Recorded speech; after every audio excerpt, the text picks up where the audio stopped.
ஸ்ரீமடம் உலகின் ஒரே விஸ்வரூப விஷ்ணு மாயா சாத்தன் மடம். ஜோதிட உலகின் சூப்பர் ஸ்டார் பிரம்மஸ்ரீ ராம்ஜி சுவாமிகள் அழைக்கிறார். ஸ்ரீமடம் வாங்க, சந்தோஷமா போங்க. கன்னிராசிக்காரர்கள் கடைசி வரைக்கும் கன்னிராசியாவே இருக்கீங்க. That is the main problem. இப்ப காதலுக்குன்னு ஒரு ஸ்பேஸ் கொடுங்கப்பா. காதல் ஆசை எவ்வளவு வேணா போட்டுங்க, எல்லா பாட்டும் போலாம். 7ஆம் இடத்துல சனி பகவான் வரும் பொழுது மனசு குதூகலிக்கிறது. 7ங்கிறது புத்துணர்வு, மனதில் இளமையான எண்ணங்கள்லாம் வரப்போகுது. தெய்வம் சொல்லுகிறது நீங்கள் மீண்டும் சேரப்போகிறீர்கள். பழைய சம்பவங்களை தான் உங்களுக்கு ஒரு நினைவுபடுத்தி விட்டா போதும். கன்னிராசிக்காரர்களுக்கு 100க்கு 95 மார்க் தரலாம். சூப்பரா இருக்க போறீங்க. ரெட்ரோ ஆன்மீகம் நேயர்களுக்கு வணக்கம். நான் உங்கள் பிருந்தா சங்கர். இன்று நம்மோடு சிறப்பு விருந்தினராக இணைந்திருப்பது ஜோதிட உலகின் சூப்பர் ஸ்டார் என்று அழைக்கக்கூடிய பிரம்மஸ்ரீ ராம்ஜி பரமஹம்சர் அவர்கள். வணக்கம் சார். வணக்கம். வணக்கம். எப்படி இருக்கீங்க? நல்லா இருக்கு. 2026 மார்ச் மாதம் வாக்கிய பஞ்சாங்கத்தின்படி சனி பயிற்சி பிறக்க இருக்கு. இந்த சனி பயிற்சி எல்லா ராசிக்காரர்களுக்கும் எந்த மாதிரியான பலன்கள் இருக்கும்னு நினைக்கிறீங்க? இந்த சனி பயிற்சி பொறுத்த வரைக்குமே சனி கொடுத்தால் எவர் தடுப்பார்.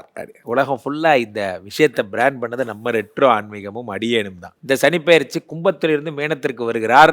மீனம் என்பது குருவினுடைய ராசி. குருவினுடைய ராசியிலே அந்த குருவினுடைய வீடு அது.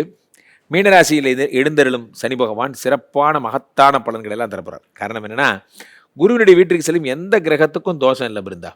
அவ்வகையில் இந்த சனிப்பெயர்ச்சி பல ராசிகளுக்கு கோடீஸ்வர யோகங்களை அள்ளித்தரப்போகிறது. அவர்களுக்கு வெளிநாட்டு பயணமாகட்டும், குழந்தையாகட்டும், அல்லது திருமணமாகட்டும், வேண்டியதையெல்லாம் தந்து சும்மா சூப்பராக வச்சிருக்க போகிறார். ஸோ ராசி ரீதியாக நாம் ஒவ்வொரு ராசிக்கும் என்னங்கிறத பார்த்துடலாம். சுவாமிஜி, கன்னிராசிக்காரர்களுக்கு இந்த சனி பயிற்சியில் எந்த மாதிரியான ப்ளஸ்லாம் இருக்கும்?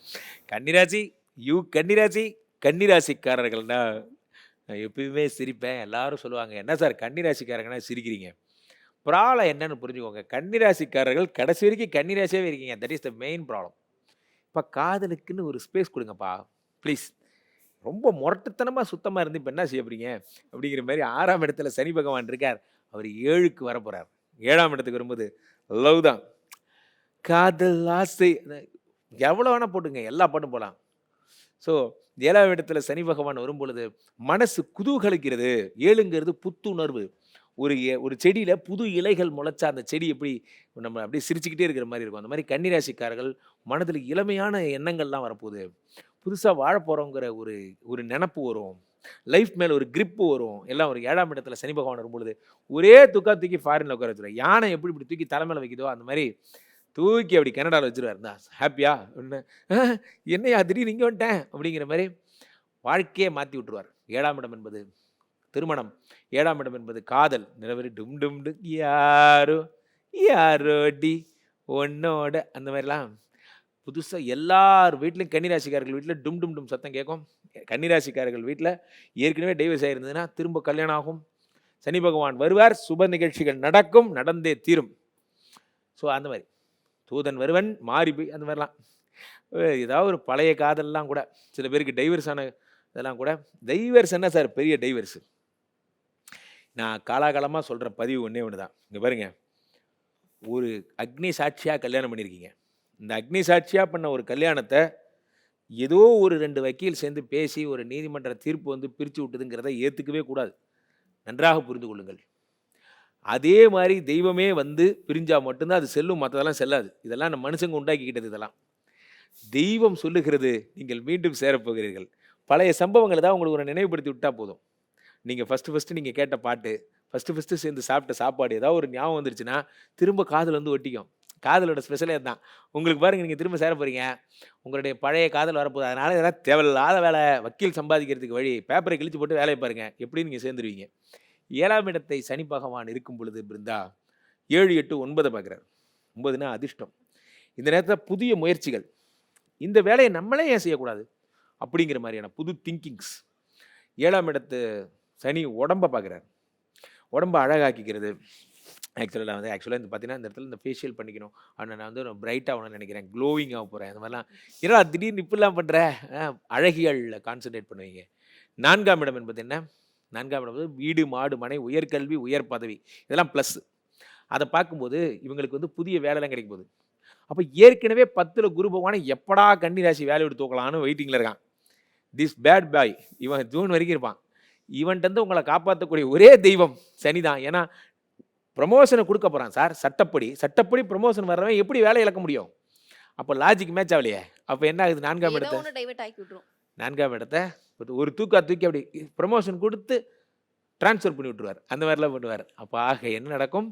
சனி பகவான் தருகின்ற அற்புத பலன். இதில் என்ன அப்படின்னா, சனி பகவான் 4ஆம் இடத்தை பார்க்கும் பொழுது இத்தனை நல்ல விஷயங்கள் நடக்கும். கார் வாங்குறது, வீடு வாங்குறது போன்ற விஷயங்கள்லாம் நடக்கும்.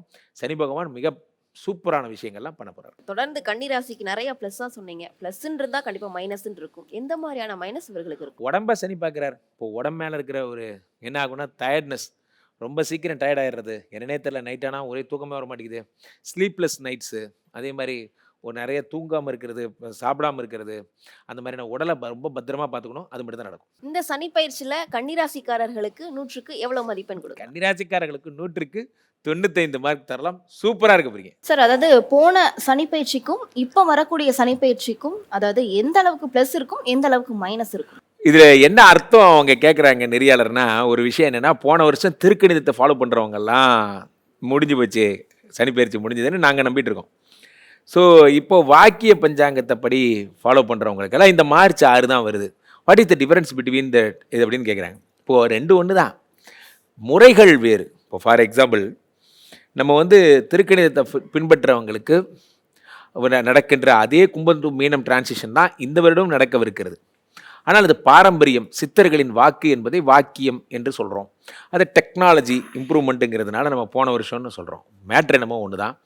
ஆனால் பெருவாரியான ரெட்ரோ ஆன்மீகத்தினுடைய நேயர்கள் நிறைய பேர் வாக்கியத்தை பின்பற்றுபவர்களாகவும் உலகளாகிய அளவில் இருப்பவர்கள் எல்லாம் எனக்கு எங்களுக்கும் சொல்லுங்கள், வாக்கியத்துக்கும் சொல்லுங்கன்னு கேட்டுக்கொண்டபடியாகவும் நம்ம இந்த பதிவை தொடங்குகிறோம். ஸோ அவ்வகையில் இது மார்ச் 6. ஸோ இப்போ நம்ம புதுசாக இப்போ சனிப்பெயர்ச்சி வந்ததாக நீங்கள் நினச்சிக்கிங்க. ஸோ அப்போது அவ்வகையில் கும்பத்திலிருந்து மீனத்திற்கு செல்லுகின்ற சனி பகவான் புனிதர் பட்டம் பெறுகிறார். அது என்ன புனிதர் பட்டம்? ஏன்னா குருவினுடைய வீடு அது. அங்கே எந்த கிரகம் போனாலும் புனிதர் பட்டம் தான். குருவுடைய வீட்டுக்கு சென்ற சனி பகவான் வழக்கம் போலவே 3, 7, 10 பார்க்குறார். அவ்வகையில் காலபுருஷ தத்துவத்தின்படி 3ஆம் இடமாகப்பட்ட ரிஷபத்தை முதல்ல பார்த்துடுறார். உலகிற்கே பெரும்பாலும் எல்லா ராசிகளுக்குமே ஒரு பொருளாதார நெருக்கடி, அதாவது சுப செலவுகளை மட்டுமே செய்யக்கூடியவர் சனி பகவான். அவருக்கு இந்த சும்மா செலவு பண்ணால் பிடிக்காது. இந்த பந்தா காட்டுறதுக்கு வேலைலாம் அதெல்லாம் பிடிக்காது. எல்லா ஃபியூஸையும் பிடிங்கி விட்டுருவார். வேலை செய், சம்பாதி, அவ்வளோதான். இந்த பெருமைக்கு அந்த கதைலாம் அவருக்கு பிடிக்காது. ஸோ சனி பகவான் அடுத்து உலகிற்கே 6ஆம் இடமாகப்பட்ட கன்னியை பார்க்கிறார் காலபுருஷ தத்துவத்தில். அப்போ பெரும்பாலும் உழைப்பாளிகளுடைய ஓவர் டைமு, ஊதிய உயர்வு இதெல்லாம் பண்ணி அவங்க கடன் அடைப்பதற்கான சூழ்நிலைகளை உருவாக்குகிறார். இந்த வருடத்தையே இந்த பயிற்சியை ஒரு வரியில் சொல்லணும்னா உழைப்பின் பயிற்சின்னு வச்சுக்கலாம். உழைப்பின் பயிற்சி வகையில் யாருக்கெல்லாம் நியூ ஆப்பர்ச்சுனிட்டிஸ் தேடுறாங்களோ, அல்லது யாரெல்லாம் இப்போ புதிய புதிய விஷயங்களில் இன்வால்வ் நிறைய சம்பாதிக்கணும், எனக்கு ரொம்ப ஆசையாக இருக்குது சார், எங்கள் அக்கா கல்யாணத்துக்கு நான் எப்படியாவது சேர்த்து ஒரு 5 பவுன் போட்டுருன்னு நினைக்கிறேன் சார் அப்படின்னா, இப்போ இன்றைக்கி இருக்கிற நிலைமைக்கு 5 பவுன் போகணுன்னா யூனிட் ஒர்க் அனதர் 2 இயர்ஸ் அப்படின்னா, அப்போது இன்னும் நிறைய ஓவர் டைம் பார்க்குறதுக்கு அந்த மாதிரியான விஷயங்களை, புதிய தொழில்களை இன்ட்ரடியூஸ் பண்ணுறது, தன்னுடைய பலத்தை தான் தெரிந்து கொள்ளும் அளவு எனக்கு இவ்வளோ நல்லா இது வரும்னு எனக்கு இப்போ தான் எனக்கே புரியுது அப்படிங்கிற மாதிரி உங்களுடைய விழிப்புணர்வு, உங்களுக்கு இருக்க இன்னர் ஸ்கில்லை தூண்டுறது போன்ற விஷயங்கள்லாம் சனி பகவான் செய்வார். பொதுவாகவே குருவினுடைய வீடு என்பதால் குரு என்ன வேலையை செய்கிறாரோ இருந்தால் அதை சனி செய்வார். குருவினுடைய வேலை என்ன? எல்லாருக்கும் சொல்லித்தர்றது. இப்போது தீய வழிகளில் செல்ல விடமாட்டார். அப்போ குரு என்ன பண்ணுவார்? ஒரு வாத்தியார் மாதிரி நடந்துப்பார். ஒரு சின்ன ஒழுக்க குறைவான ஒரு பொய் சொல்ல எதையுமே என்டர்டெயின் பண்ண மாட்டார். ஸோ பெரும்பாலும் இந்த 2.5 வருடத்தில் போதைப் பொருட்களுடைய பயன்பாடுகள் குறையும். இந்த 2.5 வருடத்தில் மக்களுடைய ஒழுக்கத்தின் சதவிகிதம் அதிகரிக்கும். ஜிம்முக்கு போகிறவங்க கவுண்ட் அதிகமாகும். உடலை வளர்த்தேன், உயிர் வளர்த்தேனே போன்றவர்கள் அதிகமாகும். வாய்மை, நேர்மையெல்லாம் மதிப்பு பெறும். மக்களுடைய சித்தாந்தங்கள் எல்லாம் உண்மை, வாய்மை அந்த மாதிரி இடம். ஸோ இந்த சனிப்பெயர்ச்சி நிறைய பலன்களை தரப்போகிறது. கரெக்டான மெத்தடில் உங்களுடைய கையை ஊனி நீங்கள் முன்னுக்கு வர போகிறீங்க.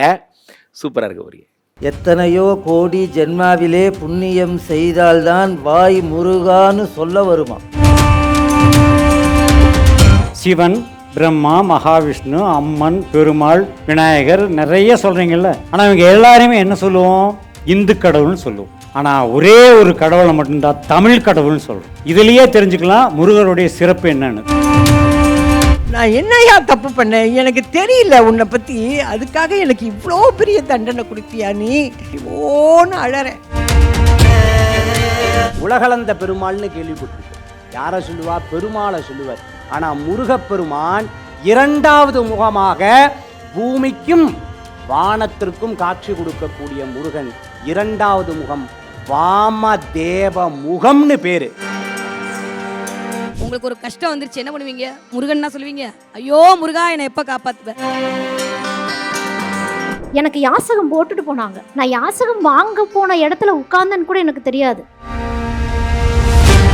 அதாவது சொல்லுவாங்க, செவ்வாய் வெறுவாய் அல்ல, முருகனை நினைத்தால். முருகா என்ற ஒத்த சொல்லுக்கு, அந்த ஒத்த மந்திரத்திற்கு அங்க வருவாய் மட்டுமே இருக்கும்.